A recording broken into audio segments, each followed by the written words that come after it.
fantastic upset against Fnatic just a few days ago. And a lot of it was unlocked by Hjarnan and Wadid. We heard Maxwell talking about the players being maybe somewhat underrated. I know we were talking a lot about them a few days ago, and we'll see whether or not they'll be unlocked again. Right, picks and bans. Rakan, Kalista off the table, NIP towards ROCCAT. Zac and Ashe in reply. I think Galio and Elise and Thresh are the big ones that I still see as open, and there goes Thresh. Yeah, notice how many power picks Ninjas in Pyjamas are actually banning away themselves. Trying to take away that ability for ROCCAT to pick up 2 power picks. Zyra is still available along. I feel like that's one of the big picks that Hjarnan has had some success with so far, with his fairly wide range of AD carries that he has been bringing out. Looking at some of the power picks, Lee Sin is a big one, especially for a player like Shook, but with Galio still on the board, wouldn't be surprised if you saw that being an early rotate for the side of Ninjas. Yeah, you'd have to feel that priority goes up. Nagne has played that twice in the mid lane and unfortunately lost both games.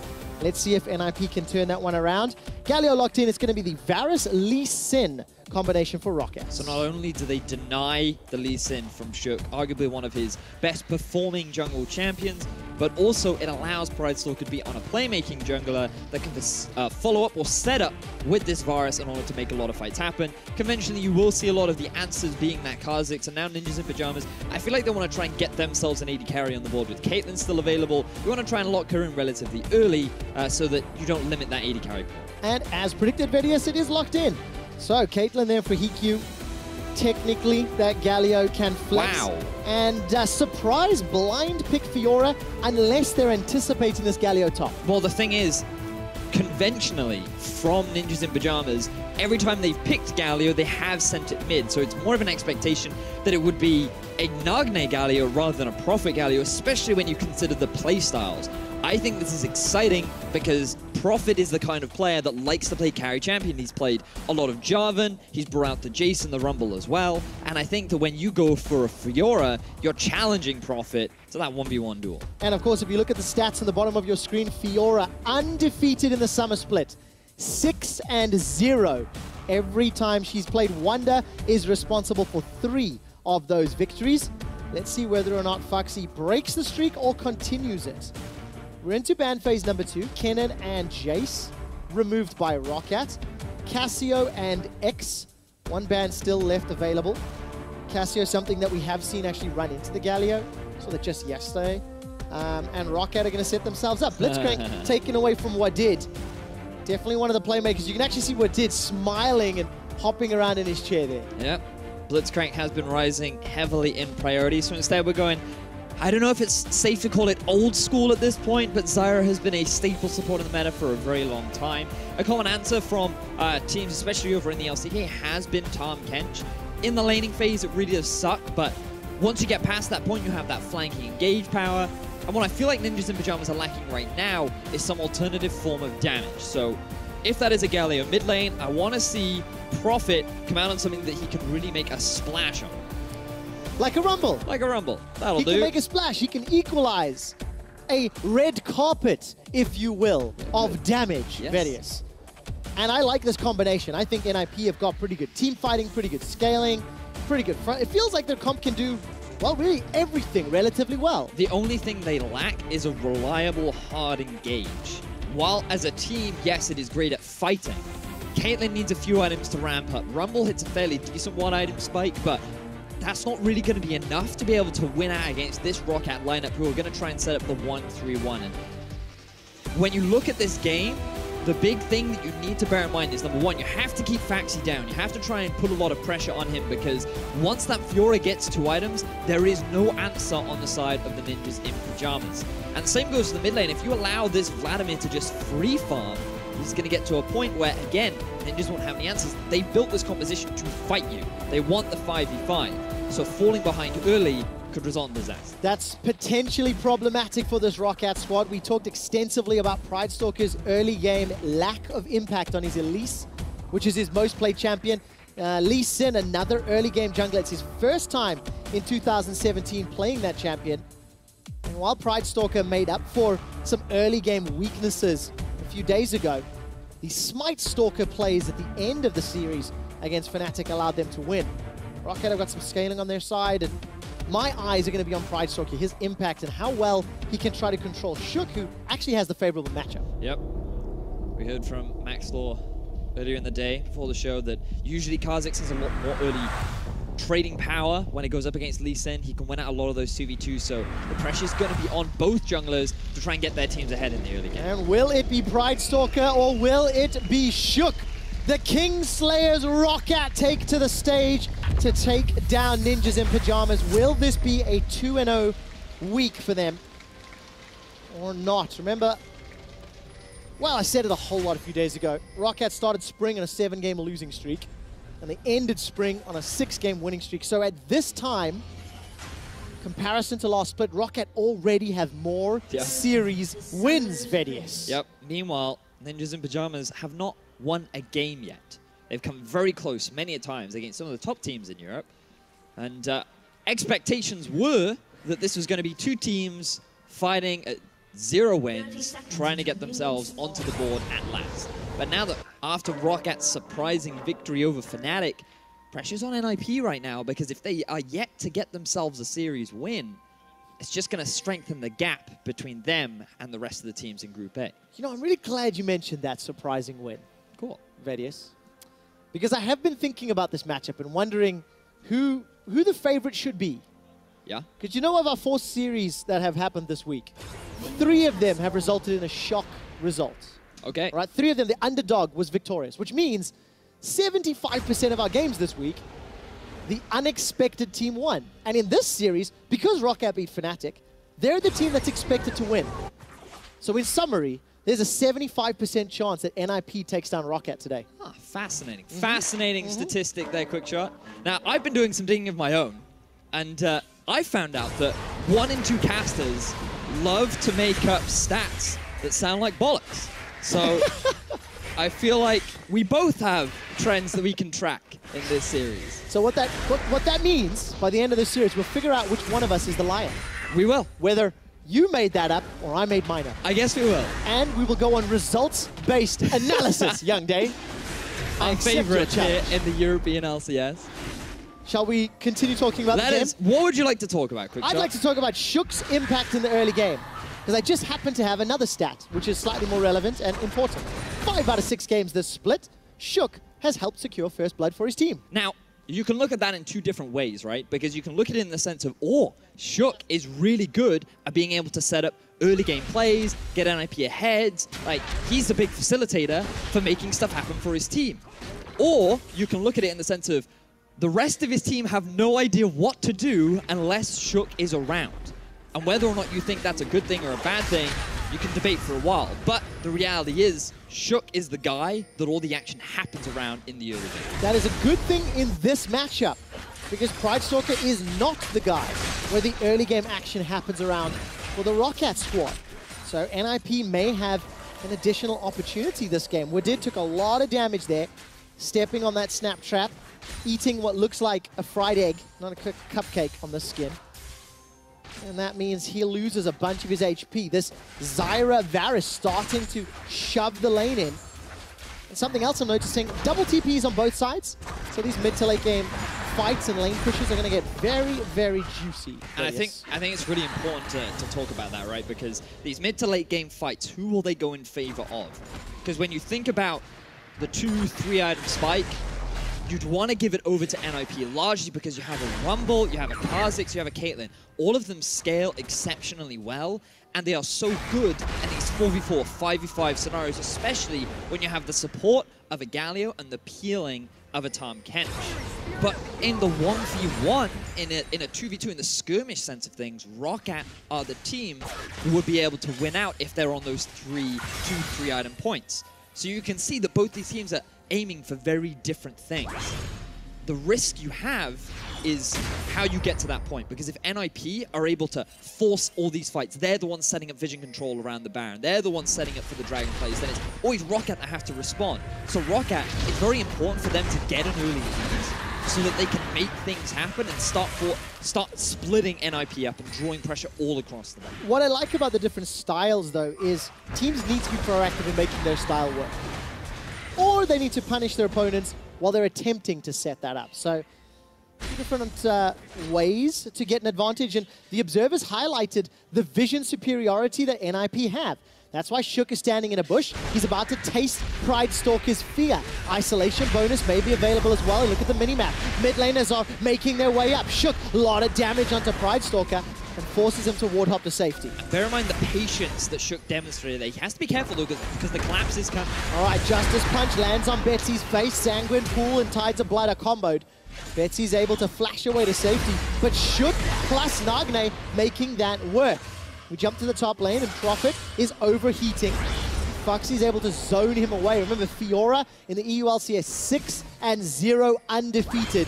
This Fiora side lane could be one of the ways, should be one of the ways that ROCCAT looks to win this game. And just to backtrack to that bit of shenanigans that happened in the jungle, notice how patient HeaQ was in the use of abilities from Pridestalker. He's only level 5 right now. I believe he was level 4 when the play actually happened, which means that he had a very high cooldown on both his Q and his W. So once those were down, HeaQ guaranteed that he was going to win that 1v1 trade.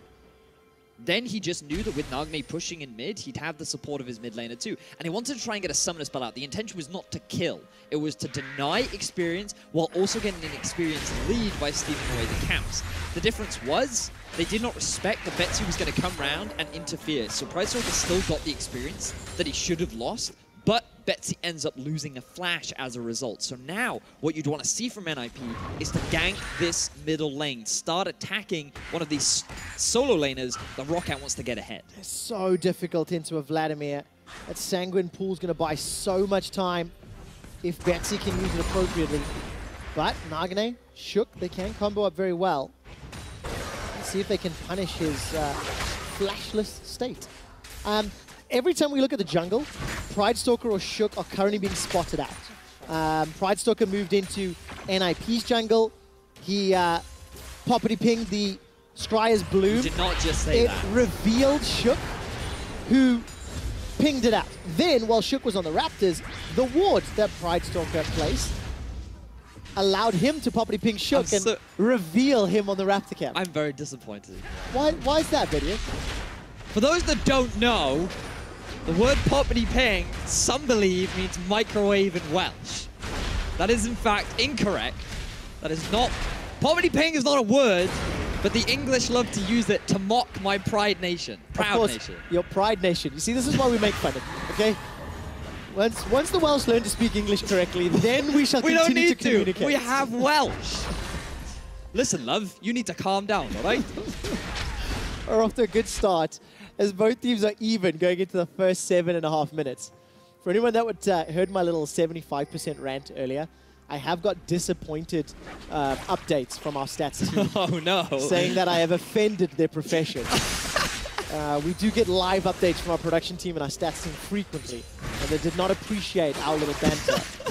And Hjarnan is not appreciating the damage from HeaQ. 90 caliber net is sidestepped as Hjarnan continues to dodge skill shots. Hjarnan, by the way, had such a great performance against Fnatic. His 1v1, shall I say, on Soaz's Kled, where they ran around the tower, was fantastic. But then more importantly, Hjarnan continued to play that game exceptionally well. Highest damage source on his team, consistently a threat.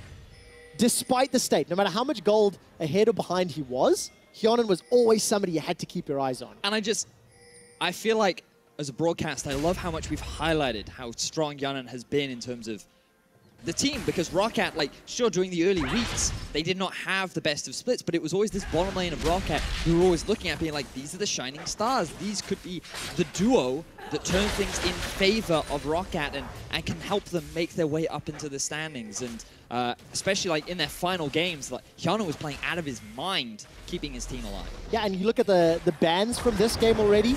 4 out of 5 are targeted towards the bottom lane. 3 support bans on Wadid. No Rakan, no Thresh, no Blitzcrank. Wadid is a playmaker, so it's actually interesting seeing him on the Zyra, a little bit more of a reactive, responsive champ in many ways. Well, either way, we're getting to 10 minutes. Infernal Drake is being soloed here by Pridestalker. Good read of the map. Couple of pings there from NIP as they realize the Infernal's being popped. They simply can't do anything to stop it or interrupt it. So early advantage here to ROCCAT. Got a little bit of scaling on their side, and Obviously some damage to benefit every single member of the ROCCAT squad. Yep. The Infernal trait doesn't have a huge amount of value early on because it gives you the additional 8% AP or AP-AD, but it's bonus, right? So if you don't have many items, you don't get a huge amount of value out of it. So in the early game, ROCCAT aren't going to be feeling too confident, but as the game progresses, again, thinking back to this skirmish style is going to be very important. Now, what we're noticing from NIP is a map movement up to the top half. ROCCAT, ooh, they're just going to use the ultimate. They are indeed. Shook needs to get in closer if he wants to get this first blood assist. The tongue lash comes down from Sprattel. That's a fantastic trap from HeaQ. Ace in Phaxi's hole for first blood.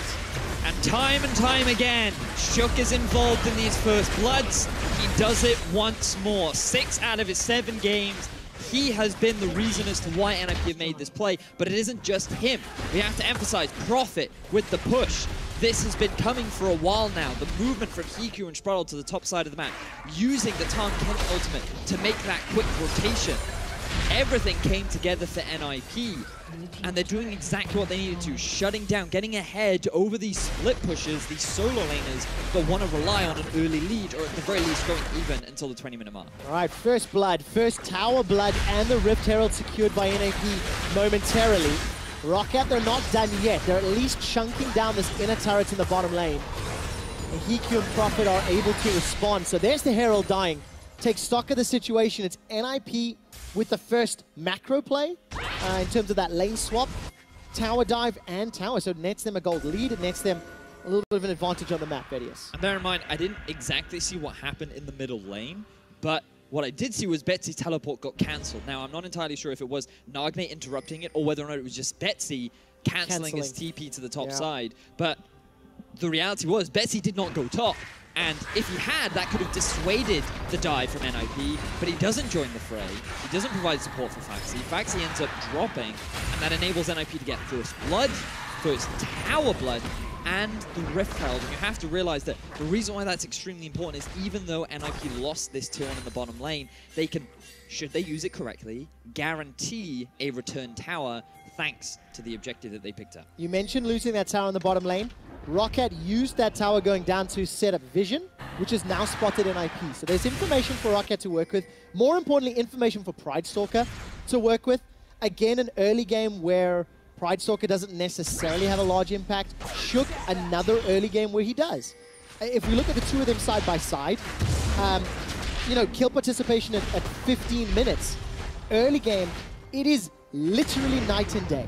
Shook is more than 2 times more effective working with his team and getting those kills. Of course, it helps when you get first blood in, it 6 out of 7 games.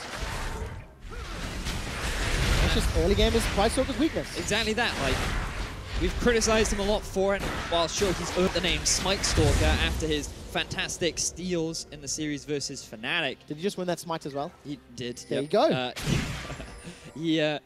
Consistently, his impact outside of that has been minimal. And while there has been elements of growth compared to Shook, who is arguably a veteran at this point, we do see a bit of a trade on the top side. Sprattel with the response. Yeah, HeaQ jumps inside Sprattel's belly. Abyssal Voyage will send Phaxi running. And that means, for now at least, that pressure in the top lane is stopped. What was actually very important about that trade, the potential channel on the Rift Herald may have been interrupted. It looked like NIP were grouping around middle. And as we talk about grouping, ROCCAT going for a red Brambleback steal. It stood right on top of a ward though, so NIP are aware of this. Yeah, but NIP will just sacrifice their red buff in order to take down the mid-tier 1. They have the Rift Herald, they have the priority on mid. You can see that both Hjarnan and Wadid are going to be zoned away from this. Betsy's down in the bottom lane. Pridestalker doesn't have the wave clear. Guaranteed objective for NIP. Yeah, very good play by NIP, punishing ROCCAT for going for the red buff. The charge on the Herald will at least get a little bonk onto the inner turret. A touch of damage, but not much more. And that allows NIP to take the tower advantage. So we're getting closer to 15 minutes, Vedius. I'm looking at CS. Betsy, for the time being, plus 24, 23. Very close.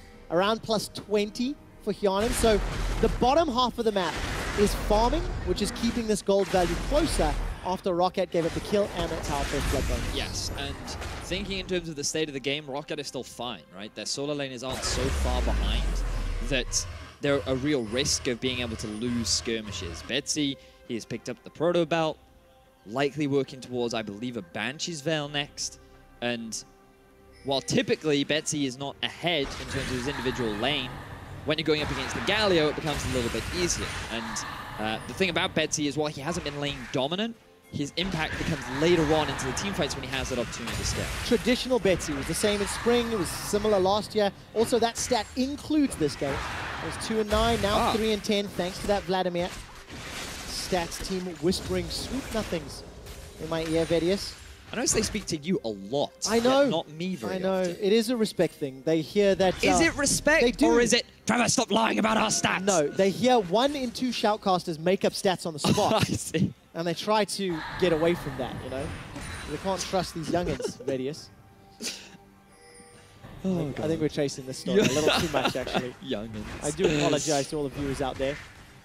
Vedius and I are having a little bit of fun with stats today. Bear in mind, like, this game, pretty slow to start off, so you have to liven it up a little bit. Adding a bit of personality, add some pizzazz, as you would say. Talking about that, we actually had a bit of a chat to Wadid before the show started today, and of course, Wadid, playmaker, one of the more exciting supports to watch in game. Yep. He was so happy about the win against Fnatic, and we said, so what can you tell us that you'd like to quote on air for today? And he said, well, Trevor, QuickShot, he says, just like water flows and like the sky is blue, today ROCCAT wins. It was very, very Bruce Lee inspired, and we're going to the mid game already, the scaling comp, the split push comp that can be set up by ROCCAT. Wadid may be the man that enables it. Could be. He is on the Zyra. Not the biggest of playmakers, but going back to MSI, it was that Zyra play that really won that big fight for SKT against G2. So eyes a little bit on Wadid, seeing what he can do as NIP and ROCCAT continue to trade towers. Question is, will they go on to Phaxi? Well, doesn't seem to be the case just yet.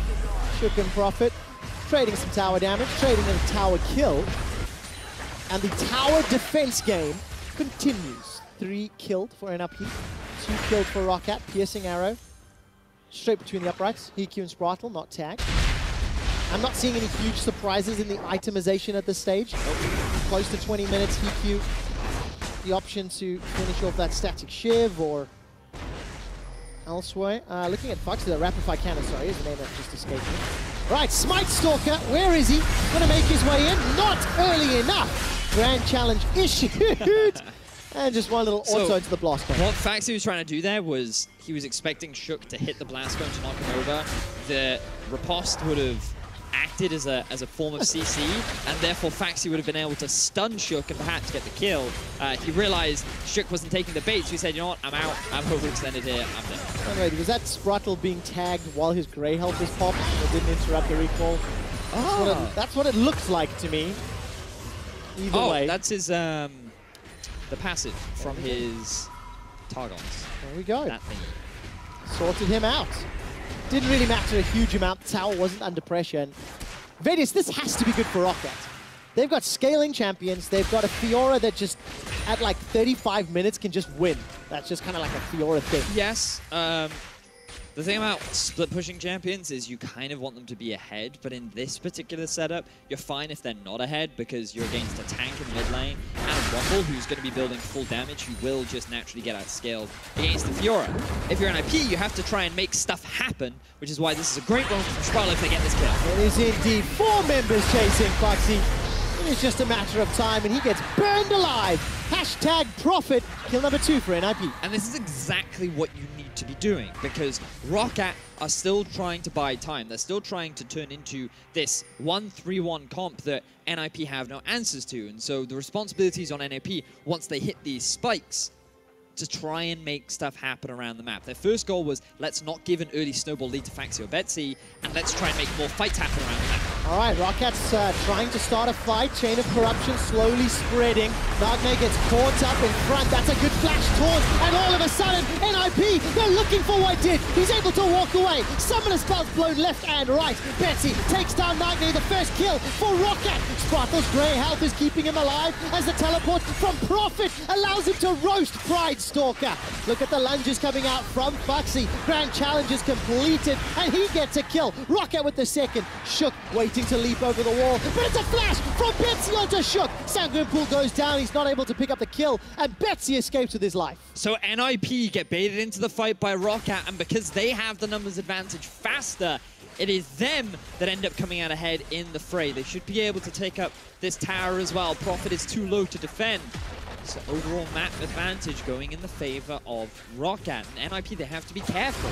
The setup for that engagement was not as ideal as they would typically like with their comp. Oh, Profit just gets dunked because Wadid, the playmaker, landed the root. It was also a big mistake from Profit. He should have just conceded the tower. I know you wanted to try and force the AD carry away, but regardless, let's backtrack. Keep your eyes on where the rumble comes from. He still has his teleport up. Still no teleport, still no teleport, still no teleport.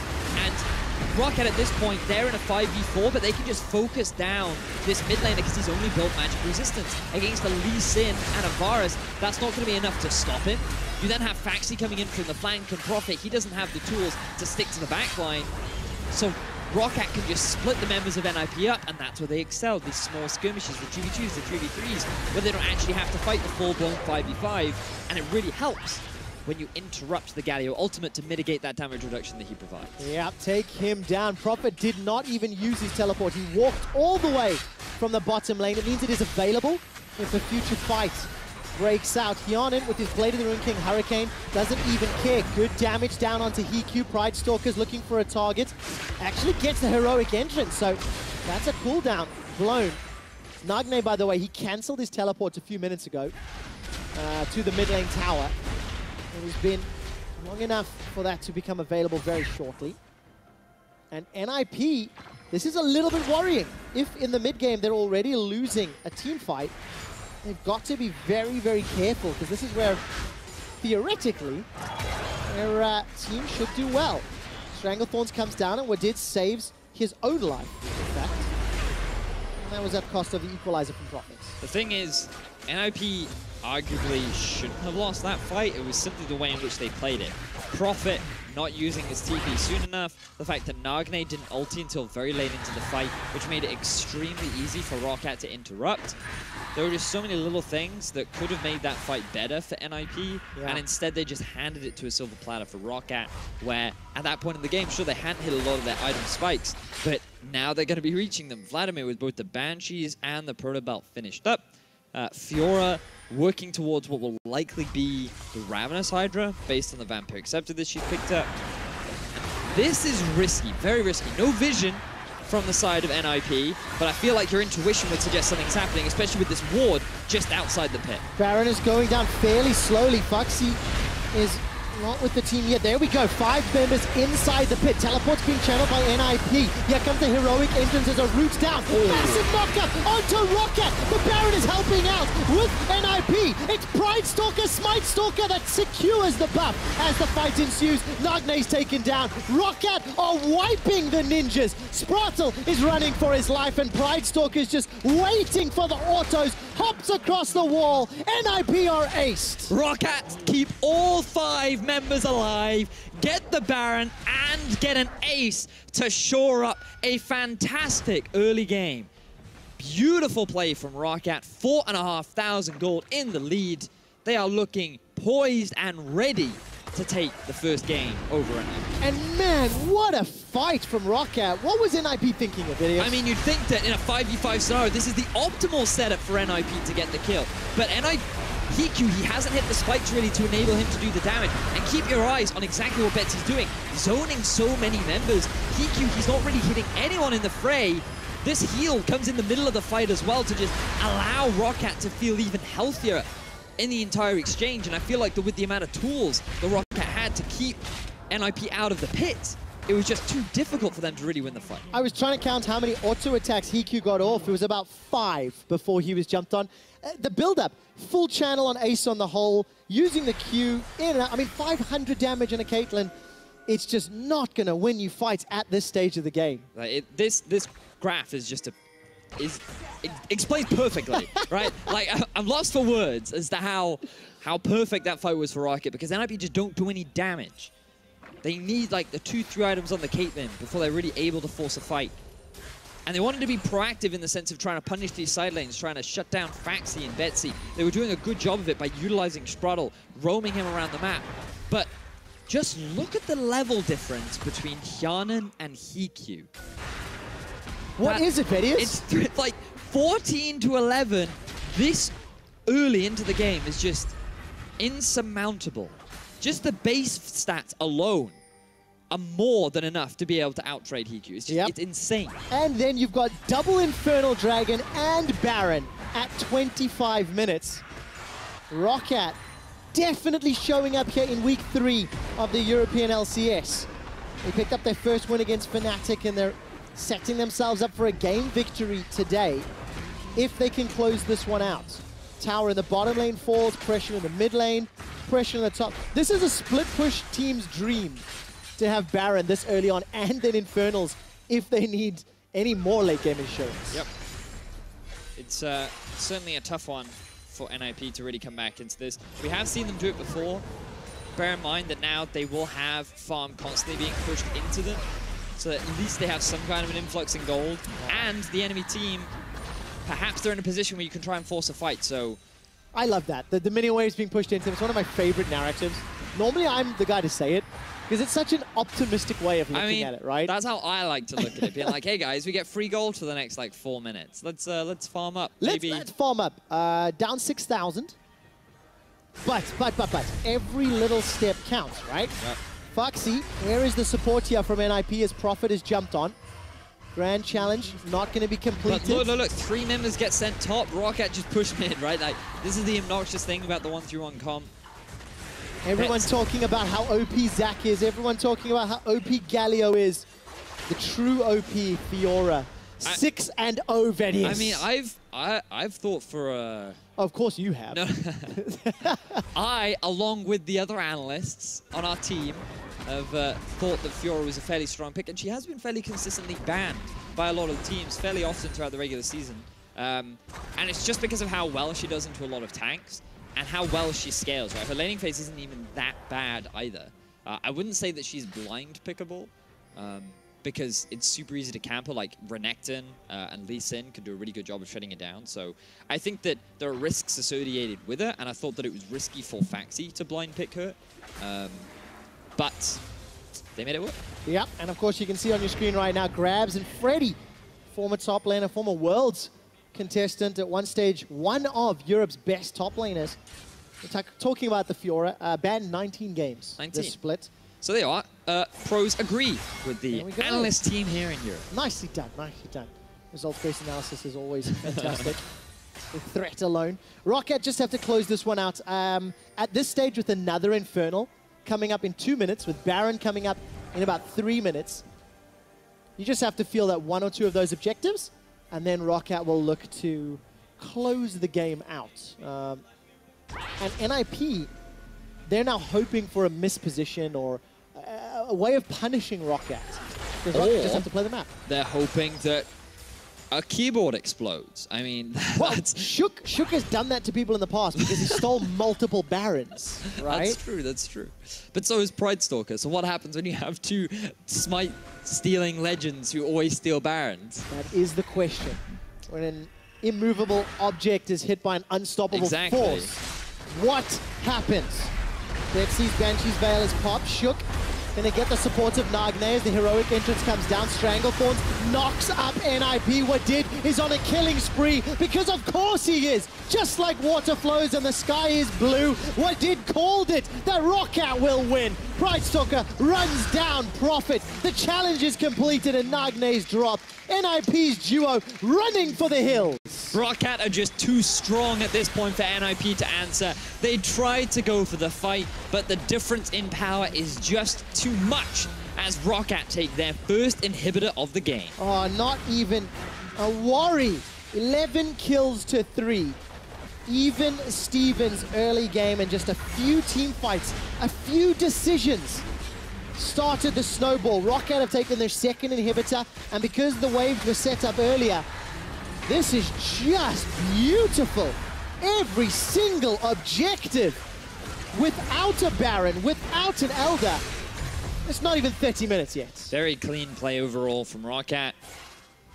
just highlighting back to how the whole composition, the whole goals were, given the composition that NIP had, you wanted to go even during the laning phase. And then NIP, they did a good job at the very least of shutting down Phaxi. NIP were trading towers, NIP were getting good control, but ROCCAT, they found this one pivotal fight in the mid lane which snowballed the entire map in their favor.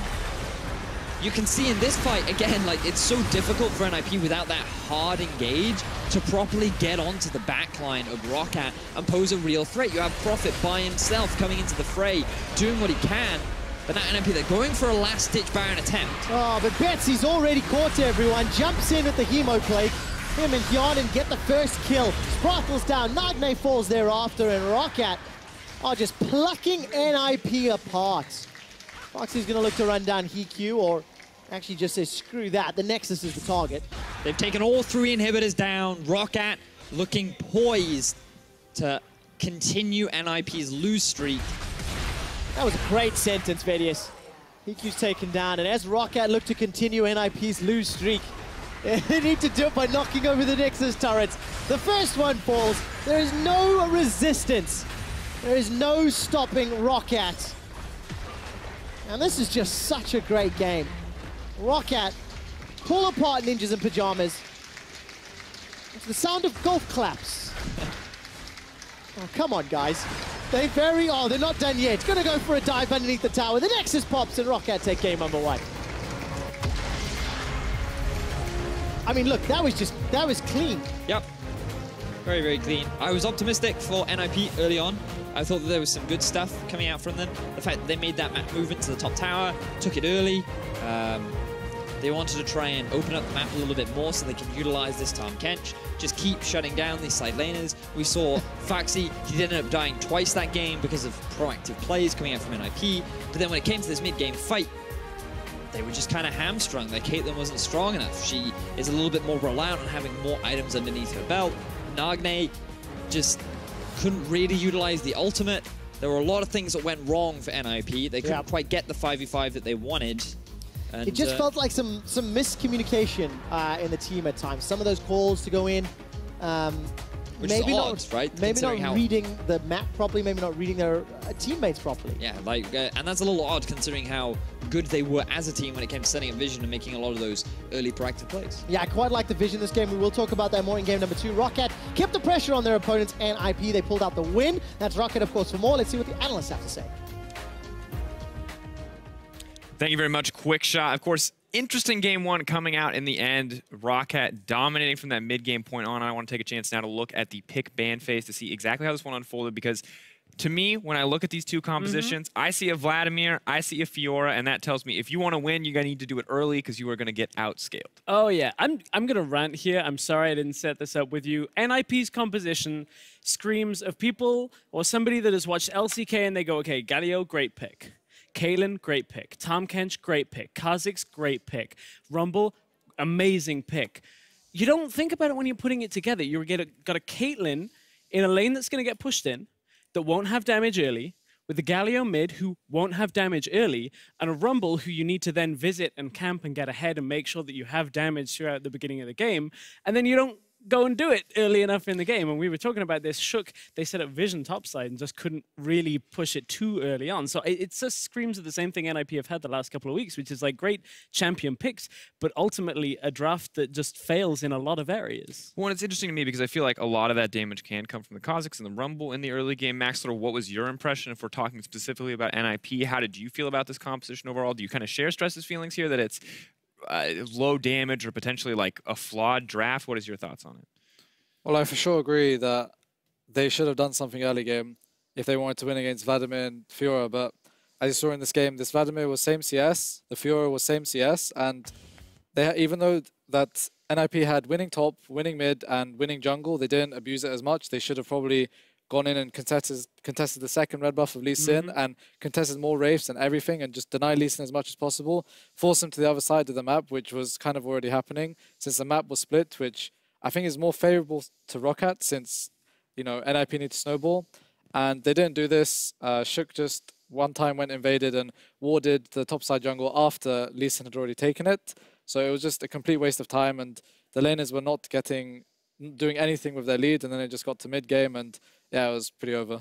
It did feel like one of the picks that stood out to me was the priority on Tahm Kench. We've seen NIP go for the support pretty repeatedly. I feel like it had some strength in this game, but maybe not as much as was expected. What do we expect this pick to do normally, and kind of how did it play out for NIP here? I think one of the things, and Maxlow, you were talking about this a lot during the game, the strength comes from the ultimate, and there was the one play that they actually did utilize on the top side that did put this team comp together to start, at least, was this move towards the top side. This is what we were wanting NIP to do more, maybe even a little earlier, right? Yeah, well, because they have Tahm Kench and he hit 6 and they somehow got a reset, he just goes top lane ultis and they suddenly have tempo. They're there faster than ROCCAT can do anything, so they're able to get a free Rift Herald from that. It was pretty good use of Tahm ulti, but as I said before, they just didn't use the lead from their mid and top early enough. The Firoa was still fine against Rumble, she was still even in CS, and then they kept trading. NIP just kept trading, and that's completely fine for ROCCAT. They're just chilling and waiting for the late game. And we saw once it got to that mid game, as we pull up our second replay, how bad things start to get when you let a Vladimir and a Fiora go into a mid game uncontested, and you can just see starts off with a very good ultimate from Hjarnan, but as more members of the team join, how quickly things go south for NIP. The fact that Wadid doesn't die here is kind of key because he comes up and turns the fight around later on, and you can see Hjarnan untouched at this point is in a safe point in the game. He's got a fair amount of damage himself, and it means that ROCCAT can kind of just move through this fight, and the only real danger is Prophet, and then suddenly he's not surrounded by anybody. Rumble can't do anything here when he's trying to chase down targets that'll be able to turn around and kill him, and for that, ROCCAT gets so much benefit on the fact NIP couldn't team fight with this composition that they get the lead onto both the Fiora and onto this Vladimir, and from there they basically have full control of the game. And they definitely do. And we look at our third replay now as we look at the Baron that essentially decided the game. If it wasn't already going in ROCCAT's favor enough, this definitely was the final nail in the coffin for the team. And this is the worst feeling, when you go to contest the Baron and your entire team dies and the enemy team still gets Baron. And Shook's there. Maxlow, you were having flashbacks at this point. Yeah, but it wasn't a 50-50 since Shook was just dead here. And he was owned. But yeah, I mean, by this point, it was kind of already over. ROCCAT just made a really ballsy call. They knew about NIP's resets and they just went to the Baron. It was already pretty low. NIP didn't have enough members there at the start and they didn't have enough time to kind of plan what to do. And they just went in and died one by one. This Vladimir was unkillable under the Fiora ultimate, and yeah, it was just a lost cause at that point. All right, looking into next game, is this a situation where if you're NIP, are you saying, hey, we need to change our draft, we need to make something different happen, or are you talking about execution? Hey, we need to be more aggressive in the early game, we can take the same draft and win, we just have to change the way we're playing? I think it was a winnable game with this draft. As much as I dislike the way they played around it, I think you can win with this draft. We've seen teams doing very similar things, but I think, as we were talking about, topside impact a little bit earlier, utilize the winning lanes that you actually picked for yourself and not just like let this Vladimir scale at the same time. I think NIP could very well just go out with the same thing, but I think if we end up swapping teams, maybe a Blitzcrank or that Thresh comes through and we get a completely different draft. Definitely potential. Maxlor, looking at this, 2-1 the initial prediction. Are you sticking with the 2-1 here? Do you think it might be a 2-0? How does that change after that first game? Honestly, just looking at how scared NIP played and the lack of macro game, I guess, in the mid-late, like there was just really no comeback potential. It was really one-sided this game. I would want to change my prediction to 2-0, but I'm not that kind of guy. I don't go back on my word, so 2-1. I wouldn't let you anyway, and we'll find out why you may or may not be right soon. Of course, ROCCAT are looking to close out this series, and we'll be back with Game 2 in just a minute. Don't go anywhere.